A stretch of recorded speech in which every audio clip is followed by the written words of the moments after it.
The funeral procession moved through the rain like a river of black umbrellas and pressed uniforms. Thousands had gathered outside the cathedral, shoulder to shoulder, blocking the narrow street that led to the cemetery gates. News helicopters circled overhead, their rotors thumping against the low clouds.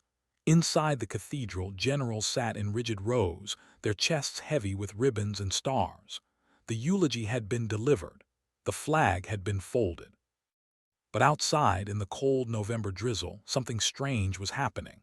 An old man stood at the police barricade, hunched inside a threadbare coat that had once been olive green. His face was weathered, carved deep with lines that spoke of decades under open sky. He held no umbrella. Rain ran down his cheeks and dripped from his chin, but he didn't move. He just stared at the cathedral doors, waiting. A young military police officer stepped forward, hand raised. "Sir, I'm sorry, but this area is restricted. Family and distinguished guests only." The old man didn't respond. His eyes stayed fixed on those doors. Behind him, the crowd pressed closer, murmuring. Some took photos, others whispered. Security tightened around the perimeter. Inside, the pallbearers lifted the casket. It was draped in the flag, centered perfectly, each corner taut. The general being honored today was a legend. 3 wars, 42 years of service. A strategist whose name appeared in academy textbooks. The cathedral doors swung open.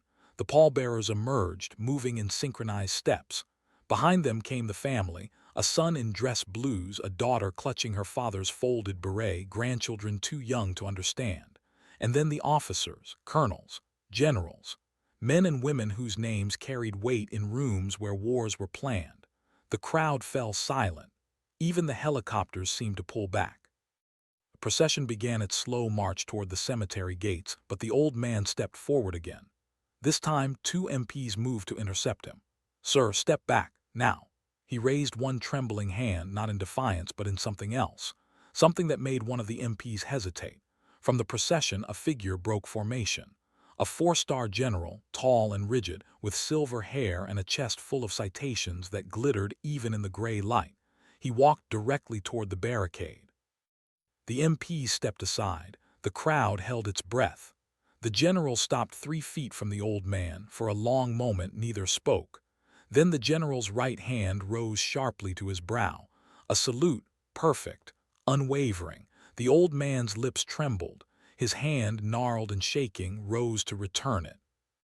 The crowd didn't understand. Not yet.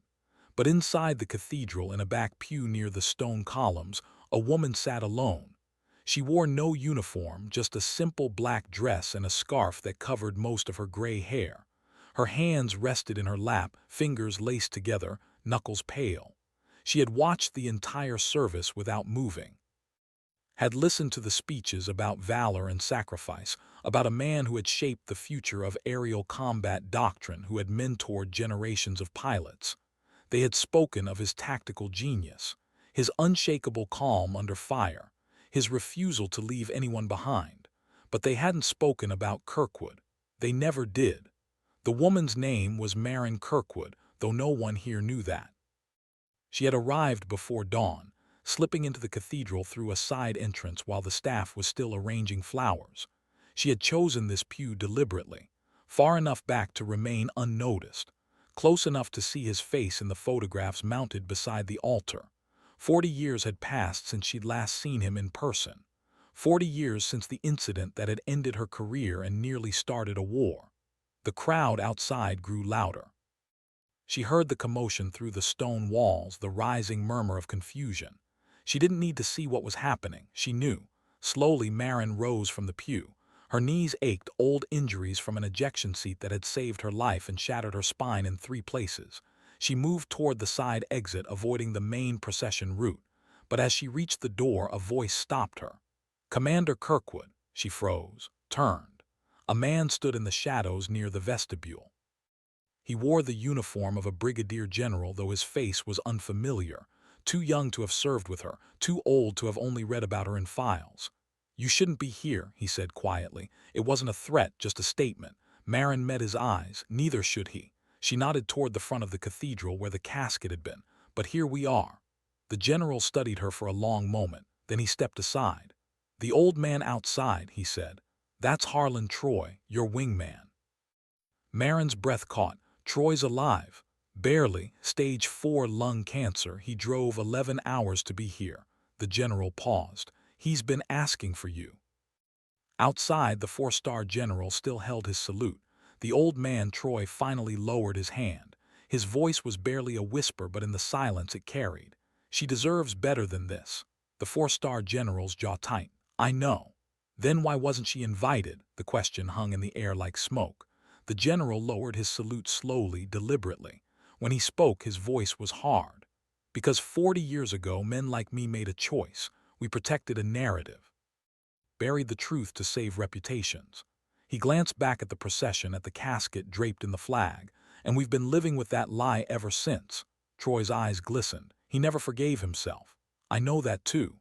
The general reached into his coat and pulled out a folded envelope, yellowed with age. He pressed it into Troy's hand. "He left this for her, in case she came, in case she was still alive." Troy's fingers closed around it. "What does it say?" The 4-star general didn't answer. Instead, he turned to the crowd, to the cameras, to the officers watching from the procession. His voice rose, sharp and clear. 40 years ago, over the Khorasan Valley, a pilot saved 16 lives. She disobeyed direct orders. She flew into enemy airspace alone, and she brought every single soul home." The crowd shifted. Whispers rippled through the ranks. "Her name was Marin Kirkwood, call sign Iron." The 4-star general's voice didn't waver. "And she's here today." Every head turned. Cameras swiveled. The MPs scanned the crowd. And from the side entrance of the cathedral, moving slowly through the rain, came a woman with gray hair and a limp that spoke of old wars. Marin Kirkwood walked into the light. The crowd parted, officers straightened. And for the first time in 40 years, she stood in front of the people who had erased her. Troy stepped forward, his face crumpling. "Iron." She stopped 3 feet away, looked at him, at the envelope in his shaking hands. "I didn't think you'd remember." "Remember?" Troy's voice broke. "Commander, I've spent 40 years trying to forget." Marin's gaze shifted to the 4-star general. He stood rigid, his eyes unreadable. She didn't salute, didn't bow, just stood there in the rain, a woman who had been buried by silence. "General Carver," she said quietly. He nodded once. "Commander Kirkwood, you're the one who pushed for the redaction." It wasn't a question. Carver's jaw tightened, but he didn't look away. "I was a captain then. I followed orders." "Whose orders?" "Does it matter?" Carver's voice was low. "The men who gave them are dead. The records are sealed. The truth died with them." "Except it didn't." Marin's voice was steady. "Because he knew, and you knew, and Troy knew." She looked at the casket still held by the pallbearers. "And now he's gone, and you think a salute makes it right." Carver stepped closer. "Nothing makes it right, Commander, but he spent 40 years trying to fix what we broke. He fought to get your pension restored, your rank, your record. Every year he submitted the appeal. Every year it was denied." Marin's eyes burned. "Then why am I here?" "Because this year it wasn't denied." Carver pulled a folded document from his coat. "As of 0600 this morning, your full rank and honors have been restored, retroactive to the date of your discharge." The world seemed to tilt. Marin stared at the document, at the official seal, at the signature of the Secretary of Defense. "He knew he was dying," Carver continued. "He made it his last mission, to bring you home." Troy stepped forward, pressing the envelope into her hands. "He wanted you to have this. He wrote it the night before his final deployment, told me to keep it, in case." Marin's hand shook as she unfolded the letter. The handwriting was unmistakable, precise, steady. The same hand that had signed her discharge papers 40 years ago. It read, "Marin, if you're reading this, then I'm gone, and maybe that's for the best. I don't deserve your forgiveness. I don't deserve to stand in the same sky as you. But I need you to know you were right. You've always been right, and I was a coward. Fly forever, Iron Daniels." The rain fell harder now, drumming against the pavement, against the umbrellas, against the casket that held the man who had once been her commanding officer. Marin folded the letter carefully, slipped it into her coat pocket. She looked at Carver. "Where's the airfield?" Carver blinked. "Ma'am, the airfield where he trained, where we all trained." She straightened, and for the first time in 40 years the weight she'd carried seemed to lift. "I want to see it. It's been decommissioned, closed 15 years ago." "Then take me to the fence." Carver studied her. Then he turned to the procession, to the officers still standing in formation. Detail halt. The pallbearers stopped. The family turned. The crowd watched. Carver raised his voice. This funeral will proceed in 1 hour. Until then, we honor a debt long overdue. He gestured to a black sedan parked near the cathedral. Commander Kirkwood, if you'll allow me. Marin hesitated, looked at Troy. He nodded, tears streaming down his face. Go, Iron. Fly one more time. She climbed into the sedan. Carver took the wheel. They drove in silence through the rain-soaked streets, past the monuments and memorials, past the rows of white headstones that stretched toward the horizon. The old airfield appeared through the mist like a ghost. The runways were cracked and overgrown. The hangars were rusted, their doors hanging open like broken jaws. But the control tower still stood, its windows shattered, its walls covered in vines. Marin stepped out of the car. The wind pulled at her scarf. She walked slowly toward the runway, her boots crunching on gravel and weeds. Carver followed at a distance. At the edge of the tarmac, Marin stopped. She closed her eyes, and for a moment she could hear it, the roar of engines, the crackle of radios, the voices of pilots calling out positions and headings, their words overlapping in the controlled chaos of a combat sortie. Iron, you are clear for takeoff. She opened her eyes. The runway stretched before her, empty and silent. The memory came back in pieces, sharp and vivid. Marin stood on the cracked tarmac, the wind pulling at her coat, and let herself remember the night that had ended everything. It had been summer, the kind of oppressive heat that made flight suits stick to skin and turned cockpits into ovens. The briefing room had been packed, 20 pilots, all men except her, all eyes forward as Colonel Daniels pointed at the map projected on the wall. Khorasan Valley, hostile territory. 3 down transport aircraft, 72 souls on board, 16 confirmed survivors. Ground extraction is not an option. Air support is limited. Enemy SAM sites cover the entire valley floor. Daniels had looked directly at her when he said the next part. This is a reconnaissance mission only. We locate the survivors. We relay their position. We do not engage. We do not extract. Am I clear? Clear, sir. Her voice had been steady then. She'd been 31 years old. 7 years in service. 2 combat tour. Call sign Iron, earned not because she was unbreakable, but because she'd landed a crippled F-4 Phantom on one engine in a prayer after taking shrapnel through the fuel line. Daniels trusted her, or he had until that night. They'd launched at 2200 hours, 4 aircraft in formation. Marin flew wing with Troy on her right, call sign Hammer. The valley had been black, the mountains rising like teeth against the stars. The radios crackled with static and tension. Iron Hammer, this is Overwatch. Survivors located at grid 2947. Heavy enemy presence. Maintain altitude and stand by for ground unit arrival. Marin had banked left, scanning the darkness below. Through her night vision, she could see the wreckage scattered across the valley floor, twisted metal, burning fuel, and movement. 16 people huddled behind the wreckage, surrounded by vehicles with mounted guns. Overwatch Iron. Enemy forces closing on survivor position. Estimate 5 minutes until contact. Copy, Iron. Maintain observation. Ground units are 30 minutes out. 30 minutes. Marin's hands tightened on the stick. Overwatch, they don't have 30 minutes. The response had been clipped, official. Iron, you are ordered to hold position. Do not engage, acknowledge. Marin had looked down at the survivors, at the vehicles closing in, at the muzzle flashes beginning to light up the darkness. She thought of the transport crews, mechanics, medics, cargo specialists, kids, most of them barely old enough to drink. She thought of the orders, the chain of command, the regulations drilled into her since day one. And she thought of what it would feel like to fly home and tell their families she'd watched them die. Iron, acknowledge your orders. She switched frequencies. Hammer, this is Iron, I'm going in. Troy's voice came back immediately. Iron, negative, you heard Overwatch, we hold position. Then hold position, that's an order. Commander, that's an order, Hammer. She pushed the stick forward. The F-4 Phantom dropped like a stone, the altimeter spinning down. 2,000 feet, 1,500. The valley floor rushed up to meet her. She could see their faces now, the survivors looking up at the sound of her engines. She armed the guns. Iron, this is Overwatch. You are ordered to abort. Abort now. She didn't respond. The targeting reticle lined up on the lead vehicle. She squeezed the trigger. The cannon roared. Tracer rounds cut through the darkness, slamming into metal and dirt. The vehicle exploded, flipping end over end. The others scattered. She pulled up hard, the GS crushing her into the seat, her vision narrowing to a tunnel. She came around for another pass. Iron, cease fire. You are in violation of direct orders. She ignored them.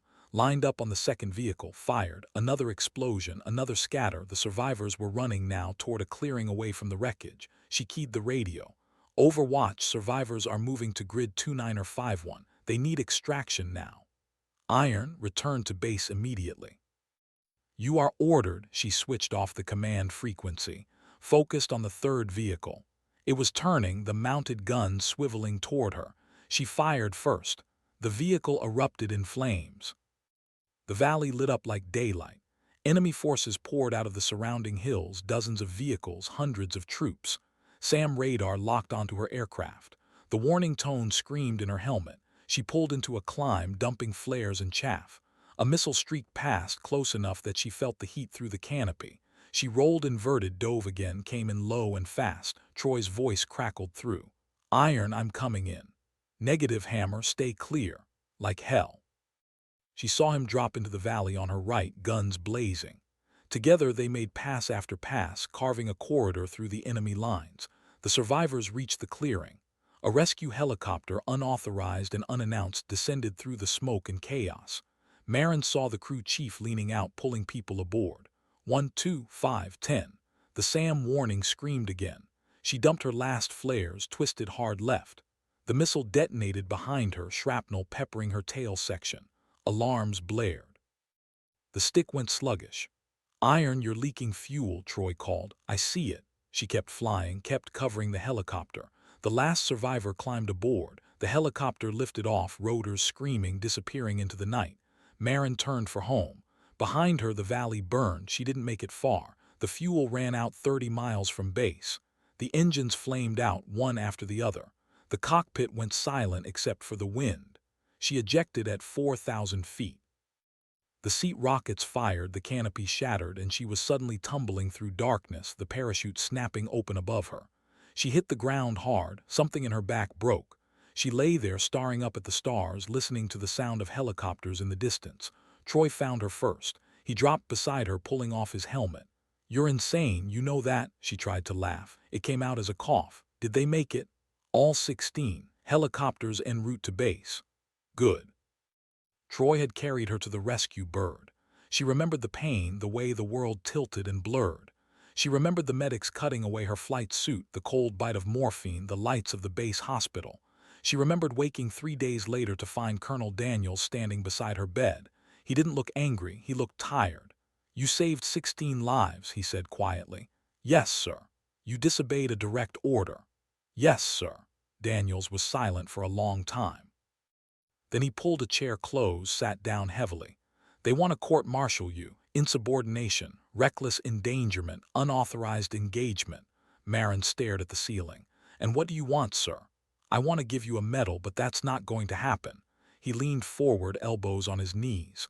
What you did, it was the right thing, the only thing, but it was also the end of your career. You understand that? I understand. Daniels reached into his jacket, pulled out a folded set of papers. I'm giving you an honorable discharge, medical. Your injuries are severe enough to justify it. You'll keep your rank, your pension, but your record will be sealed, classified, sealed. The mission never happened, Commander. Officially, you crashed during a training exercise. The survivors were extracted by ground forces. No air support was involved. Marin turned her head to look at him. And the 16 people I saved. They'll be told to forget, ordered to forget. His voice was flat. Because if the truth comes out that a pilot disobeyed orders and started a firefight in hostile territory, it becomes an international incident. It justifies retaliation. It starts a war. So I'm the cost. You're the cost. Daniels stood. I'm sorry, Marin. I wish there was another way. He left the papers on the table and walked out. Marin had signed them that night, and for 40 years she'd lived with the silence. Now standing on the abandoned runway, Marin felt the weight of those years pressing down. Carver stood a few feet away, watching her. He fought for you, Carver said quietly. Every year, every appeal. It doesn't change what happened. No, but it means something. Marin turned to face him. What does it mean, General, that I get my rank back 40 years too late, that my record is unsealed after everyone who knew the truth is dead? Carver met her eyes.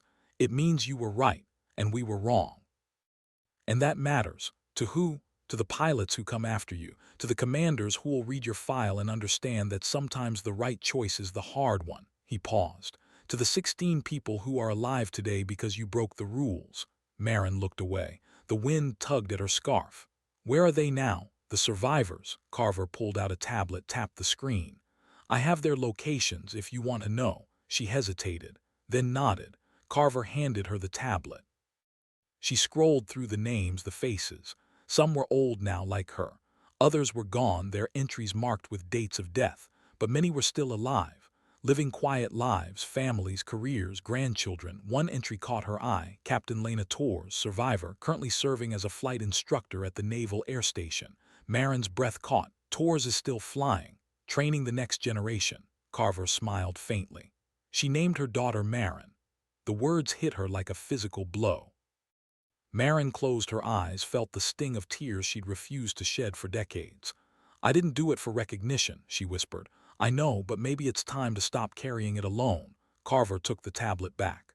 There's a ceremony tomorrow at the academy. Your reinstatement will be official. The survivors have been invited. Torres is flying in tonight. Marin shook her head. I don't need a ceremony. It's not about what you need, Commander. It's about what they need. The ceremony took place at dawn. The academy courtyard was filled with cadets standing at attention, their uniforms crisp, their faces young and serious. Marin stood on the platform, feeling out of place in the dress uniform they'd given her. It fit perfectly, tailored to her frame, the insignia polished and bright. General Carver stood beside her. Behind them, an honor guard held the flag. In the front row, Marin saw them. The survivors. 16 faces, older now but unmistakable. Torres stood among them, tears streaming down her face. Her daughter, a young woman in a flight suit, stood beside her. The Secretary of Defense stepped forward. His voice carried across the courtyard, formal and clear. Commander Marin Kirkwood, call sign Iron. For actions above and beyond the call of duty, for valor in the face of impossible odds, and for the courage to do what was right when the world demanded otherwise, we restore your full rank and honors, effective immediately. He pinned the medal to her chest. The crowd erupted in applause. The cadets saluted as one. Marin stood rigid, her eyes fixed on the horizon. She didn't feel victorious. She didn't feel vindicated. She just felt tired. After the ceremony, Torres approached. She was shorter than Marin remembered, her hair streaked with gray, but her eyes were the same, sharp, alive. Commander Kirkwood, her voice shook. Captain Torres. Marin's voice was steady. Torres stepped forward and wrapped her arms around her. Thank you for everything, for my life, for my daughter's life, for all of this. Marin stiffened, then slowly returned the embrace. You don't have to thank me. Yes, I do. Torres pulled back, her hands on Marin's shoulders. You gave me 40 years I shouldn't have had. I got to see my kids grow up. I got to teach others to fly. I got to live. She gestured to the others behind her. We all did because of you. One by one, the survivors came forward. They shook her hand, told her their stories, introduced their children. Marin listened, nodded, tried to absorb the weight of it all. And slowly, something inside her began to shift.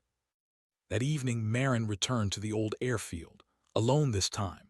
She walked past the rusted hangars, past the control tower, to the far end of the runway where the grass grew tall and wild. She sat down on the cracked concrete, her legs stretched out in front of her, and looked up at the sky. The stars were coming out, one by one, pinpricks of light against the deepening blue. She thought about the night she'd flown into the valley, the way the darkness had swallowed her, the way the fire had lit up the world. She thought about the 16 lives she'd saved and the 40 years she'd spent wondering if it had been worth it. She thought about Daniels, about the letter in her pocket, about the weight of choices made in the space between heartbeats. The sound of an engine made her look up. A small aircraft appeared on the horizon, a single-engine trainer, its wings catching the last light of the sun. It circled once, then lined up with the runway. Marin stood, stepped back into the grass. The plane touched down smoothly, rolled to a stop 50 yards away. The canopy opened. Torres climbed out, followed by her daughter. They walked toward Marin, silhouetted against the sunset. Thought you might be here, Torres said. Marin smiled faintly. Old habits. We brought something for you. Tor's daughter held out a flight helmet. It was old, battered, the paint chipped and faded, but the call sign was still visible, stenciled in white across the side. Iron. Marin took it, turned it over in her hands. Where did you find this? It's been in storage 40 years. We thought you might want it back. Tors paused. We also thought you might want to fly. Marin looked at the plane, then at Tors. I haven't flown in decades. Neither have I. Not like that, Tors grinned. But there's a first time for everything. Marin hesitated. Then she pulled the helmet on. It fit like it had never left. They flew until the stars filled the sky. Tors took the controls, her daughter in the back seat, and Marin sat in the co-pilot's seat, her hands resting lightly on the secondary stick. The plane climbed smoothly, the engine humming, the wind rushing past the canopy. Below them, the world spread out in patches of light and shadow. Cities glowed like constellations. Highways cut through the darkness like silver threads, and above, the stars stretched on forever. You feel that? Tors asked, her voice crackling through the headset. Marin smiled. Yeah, I feel it. They flew in silence for a while, the only sound the steady thrum of the engine. Then Tors spoke again. You know, I tell my students about you, about what you did. I hope you don't encourage them to disobey orders. Tors laughed. I encourage them to think, to trust themselves, to understand that rules exist for a reason, but so does conscience. She glanced at Marin. You taught me that. Marin looked out at the sky. I didn't teach you anything. You were just in the wrong place at the wrong time. And you were in the right place at the right time. Tor's voice was firm. That's what heroes do, Commander. They show up when it matters. I'm not a hero. You are to me. They flew for another hour, carving slow circles through the night. When they finally landed, the runway lit by portable lights Tors had arranged, Marin climbed out of the cockpit slowly, her body aching but her spirit lighter than it had been in years. Tors and her daughter stood beside the plane, watching her. Thank you, Marin said quietly. Tors shook her head. Thank you. As they drove back to the city, Marin looked out the window at the passing landscape. She thought about the ceremony, about the survivors, about the 40 years she'd spent in silence. And she realized that maybe Carver had been right. Maybe it did matter, not because of medals or recognition, but because the truth had finally been told, because 16 people had lived full lives.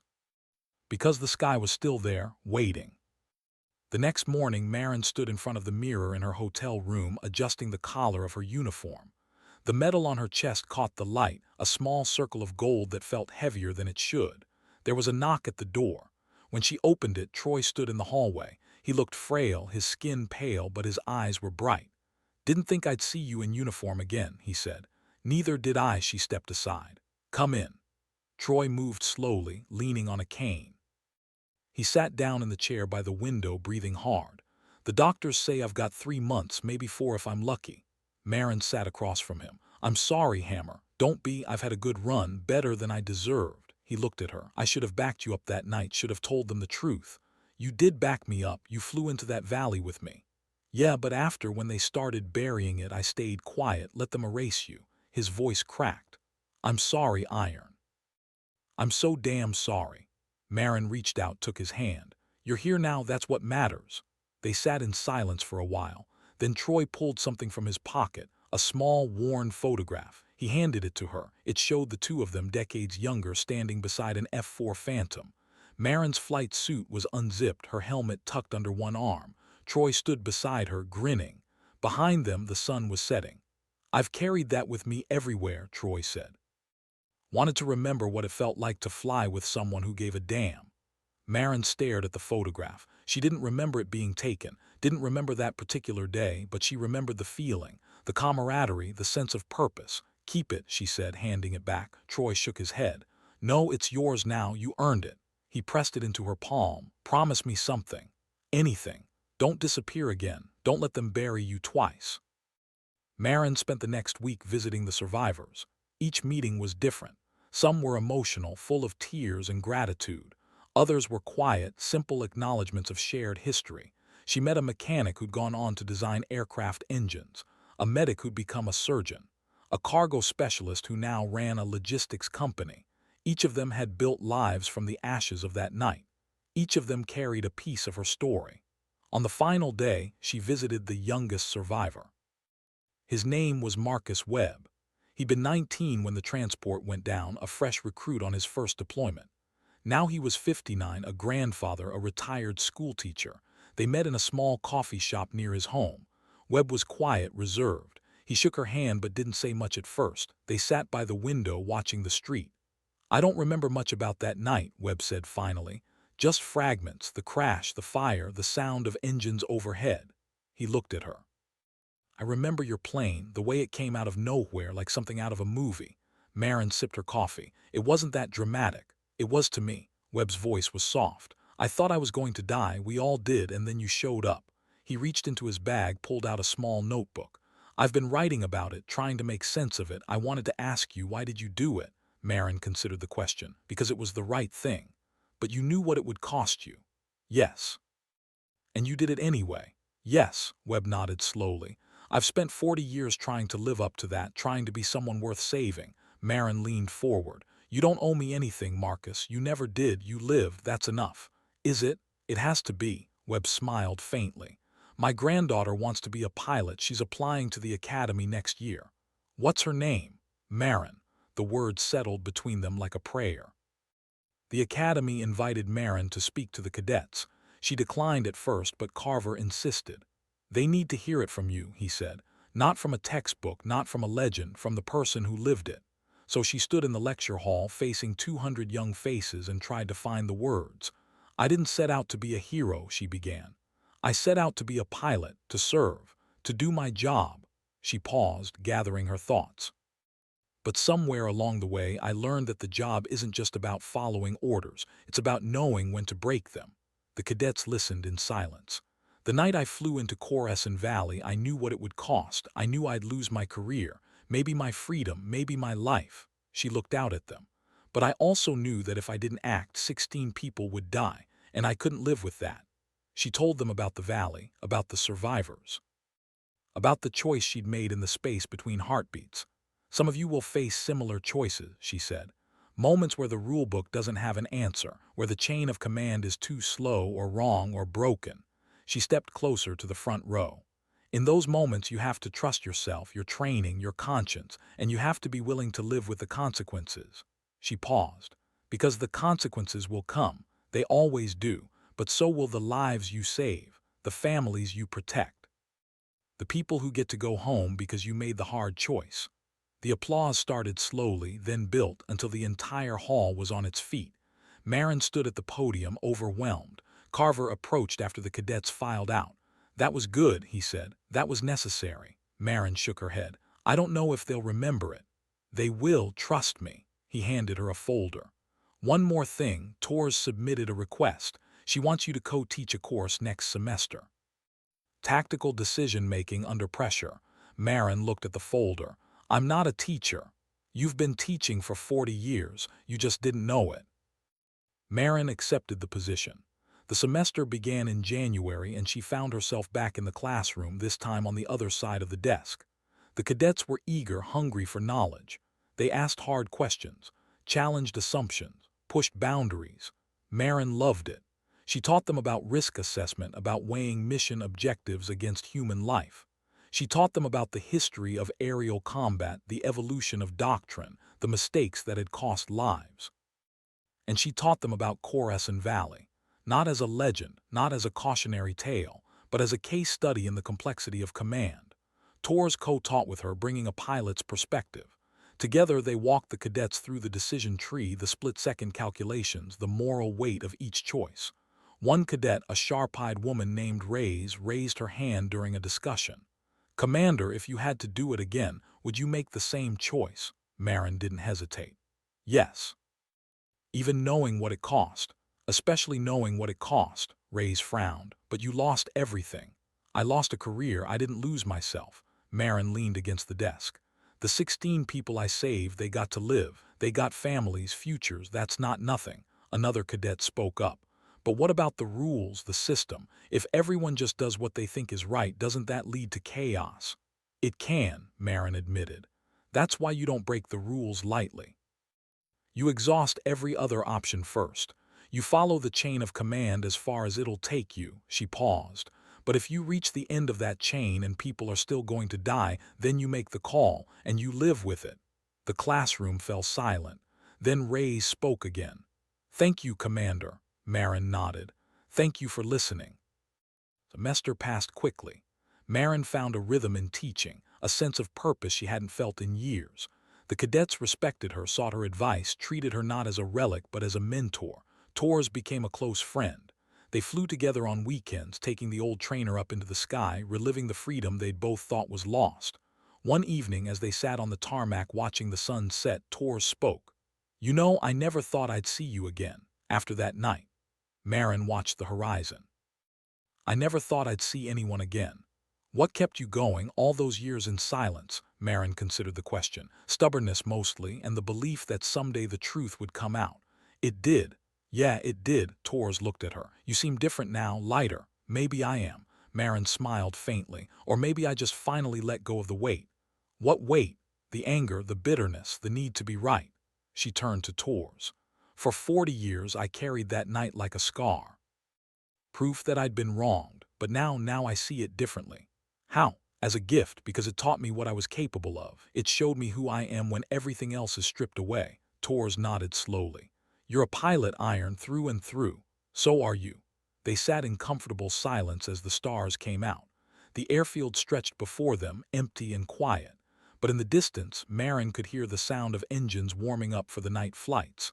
The sound of the next generation learning to fly. And she knew with absolute certainty that she was exactly where she was supposed to be. The funeral had brought her back. The ceremony had restored her name. But it was this, the teaching, the flying, the quiet moments with people who understood, that had brought her home. On the last day of the semester, the cadets presented Marin with a gift. It was a Model F-4 Phantom, meticulously detailed, painted in the colors of her original aircraft.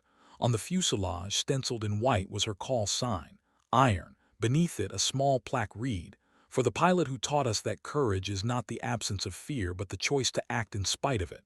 Marin stood in front of the class, holding the model, her throat tight. "Thank you," she managed. "This means more than you know."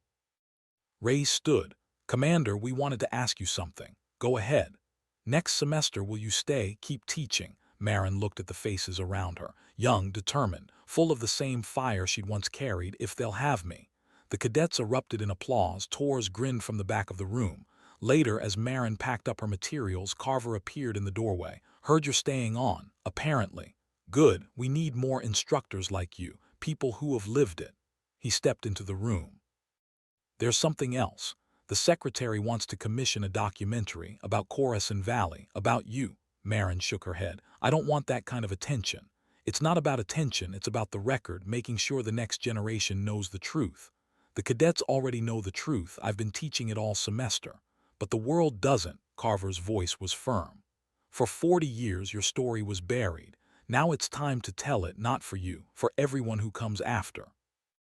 Marin set down the model. "What would it involve?" "Interviews, archival footage, testimonials from the survivors." He paused. "And a flight, one last flight in an F-4 if you're willing." Marin looked at him. "Are you serious?" "Completely. We've restored one of the old birds. It's airworthy and it's yours if you want it." She closed her eyes, felt the pull of the sky. "When?" "Next month." Marin smiled. "Then I'm in." The documentary crew arrived in March. They filmed at the academy, at the old airfield, at the memorial where Daniels was buried. They interviewed the survivors, the cadets, Carver and Tors. And then on a clear spring morning they filmed Marin climbing into the cockpit of a restored F-4 Phantom. The aircraft sat on the runway, sleek and powerful, its engines idling. Marin adjusted her harness, ran through the pre-flight checks. The crew chief gave her a thumbs up. She returned it. Tors stood on the tarmac watching. Through the headset her voice crackled. "Ready, Iron." Marin's hands moved over the controls with muscle memory older than thought. "Ready." "Then light it up." She pushed the throttles forward. The engines roared. The Phantom surged down the runway faster and faster until the wheels left the ground and she was airborne. The world fell away. The academy, the tarmac, the cameras, all of it vanished, leaving only the sky. Marin climbed hard, the G-forces pressing her into the seat. She leveled off at 10,000 feet, then rolled inverted, hanging in the straps, the earth spinning above her. She pulled through, Dove climbed again, flew the way she'd flown 40 years ago with precision and joy and absolute freedom. The radio crackled. "Iron, this is Overwatch. You are cleared for unrestricted flight. Show us what you've got." Marin smiled, and for the next 30 minutes she danced with the sky. When she finally landed, the tarmac was crowded. Cadets, survivors, officers, media, they erupted in cheers as the canopy opened. Marin climbed out slowly, her legs shaky, her heart pounding. Tors was the first to reach her. She pulled Marin into a hug. "That was incredible." Marin laughed, the sound breaking free after 40 years of silence. "That was flying." The documentary aired 6 months later. It was called Iron, the pilot who defied orders to save 16 lives. It became a viral sensation, viewed millions of times, shared across platforms, discussed in military academies worldwide. Marin watched it once, alone in her apartment. When it ended, she sat in the darkness, thinking about the journey, the pain, the silence, the redemption, and she realized that she wouldn't change a single thing, because the sky had always been waiting. And now, finally, she'd come home.